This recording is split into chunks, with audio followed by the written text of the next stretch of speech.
Hi guys, welcome back to my channel, Edmund Mindaros, and for today's quick tutorial, I'm going to show you guys on how to change the language of widgets on your Windows 11 or Windows 10 computer. A quick info about widget is a small card that runs on your Windows 11 or Windows 10 desktop and gives you quick access to a favorite app or pictures.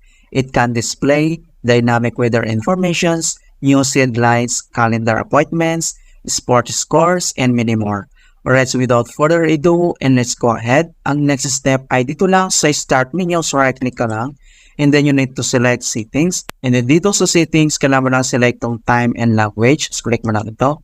And then dito sa time and language, under nito ay select mo lang itong language and radio. So click mo lang siya. And then dito sa language and radio, so makikita mo kaagad dito yung language natin. So pwede ka nang mag-change dito ng any prepared mo or optional language. So dito lang sa Windows Display Language, click mo lang ito and select ka lang. Alright, so dito naman sa baba ay kapag if you don't see any certain language dito ay pwede kang mag-add ng another new language. So dito lang sa prepared language, click mo lang itong add in language, click mo lang siya.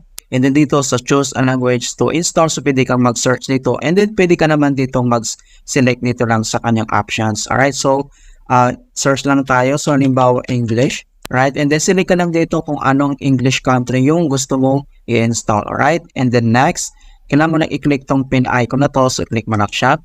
And then click mo lang tong next. And then dito naman sa kanyang optional language features pack, so pwede kang mag-select dito kung ano yung kasali yung language na install natin. So halimbawa, pwede mong itong i-check or uncheck mo siya or kung gusto mo i-include, right? And then next ay i-click mo lang tong install. So i-click mo lang siya. And then wait natin.